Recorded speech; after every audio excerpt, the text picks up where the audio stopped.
और इस बीच एक और बड़ी खबर आ रही है। हमास का अश्कलोन में इस वक्त कहा जा रहा है कि फिर रॉकेट हमला किया गया है। हमास ने गाजा से दागे हैं सैकड़ों रॉकेट। हमास ने कुछ देर पहले ही धमकी दी थी, अश्कलोन पर रॉकेट हमले की ये धमकी दी थी। अश्कलोन वो इलाका जो बेहद करीब है गाजा पट्टी से, और जैसा अभी सुमित बता रहे थे, सुमित के होटल जहां पर वो ठहरे हुए थे वहां पर हमला हुआ है। लेकिन सीधे रुक कर लेते हैं तेल अवीव से, हमारे साथ हमारे सहयोगी मनीष झा भी जुड़े हुए हैं। मनीष, अभी आप कहां पर है और वहां पर क्या स्थिति बनी हुई है? बिल्कुल, देखिए प्रीति, हम लोग तो साद, सदरौत और अस्कलोन के तमाम उन इलाकों में घूम रहे थे और जब मेरी गाड़ी जा रही थी तो मेरे सर के ऊपर से मैंने रॉकेट को जाते हुए भी देखा। बहरहाल अभी हम जिस इलाके में पहुंचे हैं वहां पर मेरे साथ एक महिला है और उनके हस्बैंड भी हैं, हेन एंड तोमेउर, और हेन खुद भी जर्नलिस्ट है, इजरायली जर्नलिस्ट है। लेकिन सबसे बड़ी बात यह है कि इनकी खुद की छोटी बहन शनिवार के हादसे में, हमास के अटैक में मारी गई है। एक बार उनसे बात भी करते हैं। So first of all, we are also sorry and feeling about you. And can you tell us when you know that your sister is also in that party? That party. Saturday morning, she talked to us at the last time. In the morning. The last time that she talked to us was Saturday around 7:30. We got a message from her that she's inside the shelter.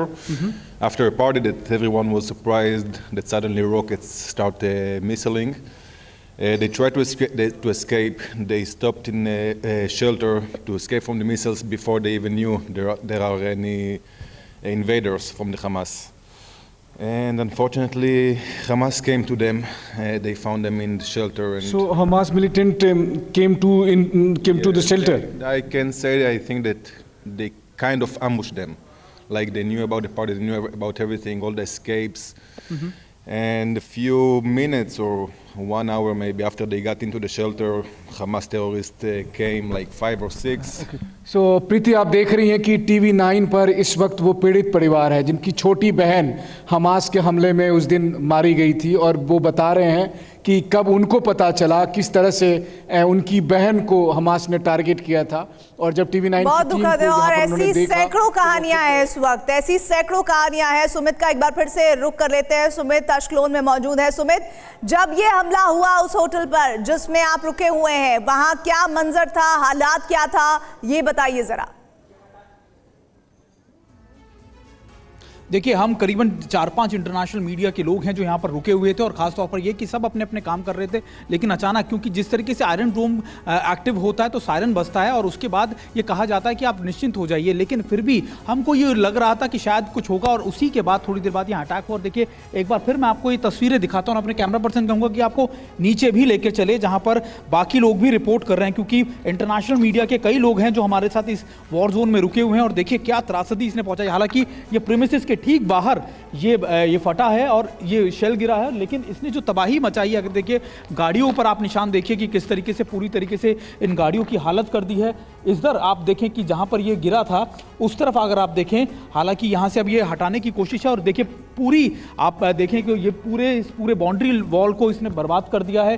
शीशे जो दूर दूर तक थे उनको क्षति पहुंचाई है, और ये आलम है क्योंकि भले ही आयरन डोम के बारे में कहा जाता है कि बहुत सक्सेसफुल है, लेकिन उसकी एक्यूरेसी रेट जो है वो करीबन 90% है। 10% फिर भी उसके बारे में कहा जाता है कि उसमें कुछ पॉसिबिलिटीज रहती हैं, और शायद इसी वजह से जब बहुत सारे रॉकेट्स दागे जाते हैं तो कई रॉकेट्स आयरन डोम से बचकर कई बार रेजिडेंशियल एरिया में गिर जाते हैं। कल भी हमने ऐसा ही एक मंजर देखा था जब कई रॉकेट्स दागेगा और उसमें से 2 रॉकेट जो थे वो पास ही के रेजिडेंशियल एरिया में गिरे जहां मौजूद थे। और आज फिर कुछ ऐसा ही हुआ है कि जहां पर अगर आप देखें कि इस पूरे एरिया को, जिस होटल में हम रुके हुए थे, इस होटल के बाहर के एरिया को कितनी ज्यादा क्षति पहुंची। अगर आप देखें यहां पर भी इसका जो बाहर का शेल्टर वाला एरिया था, जो बाहर प्रेमिसेस का, वो पूरी तरीके से नुकसान पहुंचा है उसको। हालांकि देखिए अलर्ट जारी होने के बाद हर कोई बहुत ज्यादा चिंतित था, घबराया हुआ था होटल में जो लोग थे। अभी भी हम जब कई लोगों से बातचीत करे तो उन्होंने बताया कि they have very scary nights right now from, क्योंकि 2 दिन तक लगातार ये लगता रहा है कि यहीं पर ज्यादा हमास, और हमास के अलर्ट के बाद लोगों में इस बात को डर लेकर और ज्यादा बढ़ गया है कि कहीं ज्यादा सेंसिटिव है। और इस वक्त एक और बड़ी खबर आ रही है, हमास इजराइल जंग और विध्वंसक होने जा रहा है। साउथ लेबनान में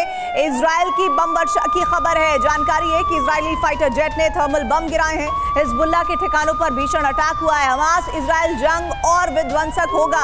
हमास इजराइल जंग और विध्वंसक इसलिए क्योंकि साउथ लेबनान में इजराइल की बम वर्षा किए जाने की जानकारी मिल रही है। इजरायली फाइटर जेट ने, देखिए आवाज जो गड़गड़ाहट आपको सुनाई दे रही है, थर्मल बम गिराए जाने की आवाज है। हिजबुल्लाह के ठिकानों पर यह भीषण अटैक किया गया है।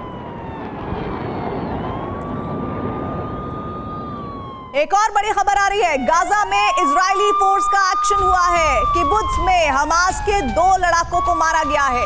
इजरायली फोर्स का सर्च ऑपरेशन इस दरमियान जारी है।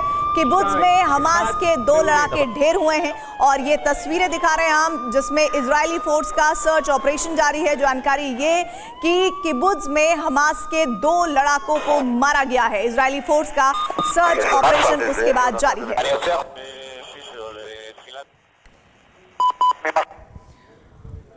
और इस वक्त इस हालात पर बात करने के लिए हमारे साथ बड़ा पैनल डिफेंस एक्सपर्ट्स का जुड़ रहा है। Professor doctor Sanjay Bhardwaj JNU से हमारे साथ जुड़ रहे हैं। दीपक वोरा साहब पूर्व राजदूत हमारे साथ जुड़ रहे हैं। मेजर जनरल संजय सोई हमारे साथ जुड़ रहे हैं। साथ ही हमारे साथ कर्नल यूएस राठौर जुड़ रहे हैं। आप सभी खास मेहमानों का बहुत बहुत स्वागत। लेकिन सबसे बड़ा सवाल इस वक्त जो हालात इजराइल और हमास के बीच बने हुए हैं, संजय भारद्वाज जी, इसके बाद चौथा दिन है। आने वाले दिनों में और कितना विध्वंस इन दोनों की तरफ से देखा जाना बाकी है? देखिए, जो हालात आज के दिन बने हुए हैं, निश्चित रूप से इजराइल अपना एक्शन में है और पूरी तरह से एयर स्ट्राइक के साथ साथ ग्राउंड पे भी अपनी बढ़त बढ़ा रहा है। और निश्चित रूप से जो हमास, जो एक टेररिस्ट एक ऑर्गेनाइजेशन है, एक वायलेंट नॉन स्टेट एक्टर है, उनको जो जिस तरीके का जो ह्यूमन कैजुअलिटीज़ की है, उसको एक सबक सिखाने का बिल्कुल लामबंद है। इजराइल को अमेरिका का समर्थन है। निश्चित रूप से हमास को जो अरबियन वर्ल्ड से, खासकर ईरान, कतर, इनसे जो समर्थन मिल रहा है और इसके जो मंसूबे मजबूत हो रहे हैं, उनको सबक सिखाएगा। इजराइल पूरे अपनी स्ट्राइक के साथ आगे बढ़ रहा है। आप बता रहे हैं कि किस तरह से अपनी तैयारी के साथ इजराइल काउंटर अटैक कर रहा है। लेकिन उत्कर्ष राठौर जी, इस वक्त की जो हालात हैं हम देख रहे हैं, इतनी परेशान करने वाली तस्वीरें आ रही हैं। वहां पर नन्हे मुन्ने बच्चों को टारगेट किया गया है, उनकी मौत हो गई है। कितने लोग बेघर हो गए हैं। अब ऐसी जगह तलाश रहे हैं जहां पर वो खुद को महफूज समझ सके, और ये दोनों तरफ के हालात हैं। ऐसे में अब इस पूरे युद्ध का टर्निंग पॉइंट किस तरह से देखने को मिलेगा? देखिए प्रीति, अभी टर्निंग पॉइंट ये है कि इजराइल को पहले जहाँ जहाँ से इन्फिल्ट्रेशन हुआ था वो ब्रीचेस बंद करने थे, फिर अंदर जो आए थे उनको ढूंढ के मारना था, न्यूट्रलाइज करना था।